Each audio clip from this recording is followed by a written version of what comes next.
Hello students, আজকে তোমাদের জন্য ক্লাস 9-এর প্রশ্নবিচিত্রা 2025-এর ফিজিক্যাল সায়েন্সের মডেল কোশ্চেন পেপার 2 আলোচনা করছি। পেজ নম্বর 261। স্কুলের নাম বাগবাজার মাল্টিপারপাস গার্লস স্কুল। দেখে নাও প্রথমে গ্রুপে একের দাগ বলছে সঠিক উত্তরটি নির্বাচন করে পূর্ণবাক্যে লেখো। একের কোশ্চেন এসআইতে একটি মূল একক হলো, উত্তর হবে কোনটা? কিলোগ্রাম। দুইয়ের কোশ্চেন দৈর্ঘ্য পরিমাপের সবচেয়ে বড় একক, উত্তর হবে কোনটা? পারসেক। তিনের কোশ্চেন কার্যের মাতৃ সংকেত কোনটা হবে উত্তর? এক্ষেত্রে উত্তর হবে mL²⁻², অর্থাৎ সি এর উত্তরটা সঠিক। এর সমতরণে গতিশীল একটি কণার প্রাথমিক বেগ ইউ, অন্তিম বেগ ভি হলে কণাটির গড় বেগ হবে, উত্তর হবে কোনটা? বি এরটা, u+v/2। এরপর দেখো 1 মিলিগ্রাম ভরসম্পন্ন একটি বস্তুতে 1 ডাইন বল প্রয়োগ করলে বস্তুটির ত্বরণ কত হবে দেখে নেব। দেখো এক্ষেত্রে আমরা জানি a সমান f/m। এফ এর মানটা কত? এফ এর মানটা 1 ডাইন দিয়েছে, আর এম এর মানটা 1/1000 গ্রাম হবে, অর্থাৎ 1000 কী হবে? সেক্ষেত্রে উত্তর হবে 1000 সেমি/সেকেন্ড স্কোয়ার। এরপর সেটা যদি আমি করি মানে 10 মিটার/সেকেন্ড স্কোয়ার, তাহলে এক্ষেত্রে আমরা বি এর উত্তরটা সঠিক লিখব।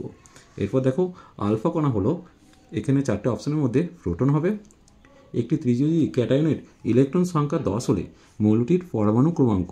ত্রিযোজী ক্যাটায়ন বলেছে, যেহেতু ইলেকট্রন সংখ্যা এখানে 10টা দিয়েছে, তাহলে 3টে ইলেকট্রন ত্যাগ করেছে, তার মানে 13টে ইলেকট্রন ছিল, তাহলে পরমাণু ক্রমাঙ্ক 13 হবে।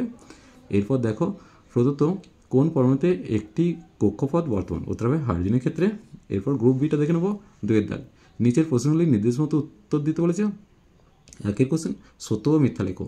অভিকর্ষ ক্রিয়ায় অবাধে পতনশীল বস্তুর গতি ত্বরণহীন হয়, এটা মিথ্যা হবে। এক্ষেত্রে দুয়েরটা দুটি বলের ওজন যদি 1 কেজি এবং 50 কেজি হয়, একই বেগে একই দিকে বল দুটি গতিশীল, কোন বলটির গতিজাড্য বেশি হবে? তাহলে সেক্ষেত্রে গতিজাড্য কোনটার ক্ষেত্রে বেশি হবে? উত্তর হবে 1 কেজির ক্ষেত্রে। এরপর দেখো নিউটনের কোন গতিসূত্র থেকে রৈখিক ভরবেগের সংরক্ষণ সূত্রটি প্রতিষ্ঠিত হয়?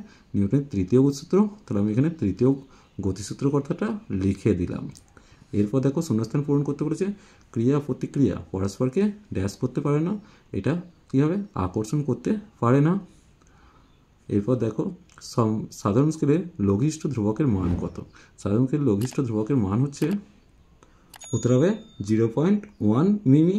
তাহলে এক্ষেত্রে আমি লিখে দিলাম 0.1 মিলিমিটার। এরপর দেখো একটি ভৌত রাশির নাম লেখো যার মাত্রা নেই কিন্তু একক আছে, উত্তর হবে কোণ বা ঘনকোণ। ঘনকোণের মাত্রা নেই কিন্তু একক কি? স্টেরাডিয়ান। এরপর দেখো দীপন প্রাবল্যের এসআই একক, উত্তর হবে দীপন প্রাবল্যের এসআই একক হচ্ছে ক্যান্ডেলা। তাহলে এই জায়গাটা আমি ক্যান্ডেলা কথাটা লিখে দিলাম। নিউটনবিহীন একটি পরমাণুর নাম লেখো যেটাকে আমরা প্রোটিয়াম বলি বা সাধারণ হাইড্রোজেন। তাহলে তোমরা সাধারণ হাইড্রোজেন বা প্রোটিয়াম লিখতে পারো, যে কোনো একটা লিখবে, কোনো অসুবিধা নেই। এরপর দেখো F99 পরমাণুতে মোট আধানগ্রস্ত কণার সংখ্যা কটা? এক্ষেত্রে কটা প্রোটন আছে? 9টা। তাহলে 9টা ইলেকট্রন থাকবে, তাহলে 9 + 9 মানে 18টা আধানগ্রস্ত কণা থাকবে। সত্য মিথ্যা লিখতে বলেছে। কোনো মৌলের পারমাণবিক সংখ্যা হলো ওই মৌলের মূলগত ধর্মের নির্ণায়ক, এটা সত্য দিয়েছে।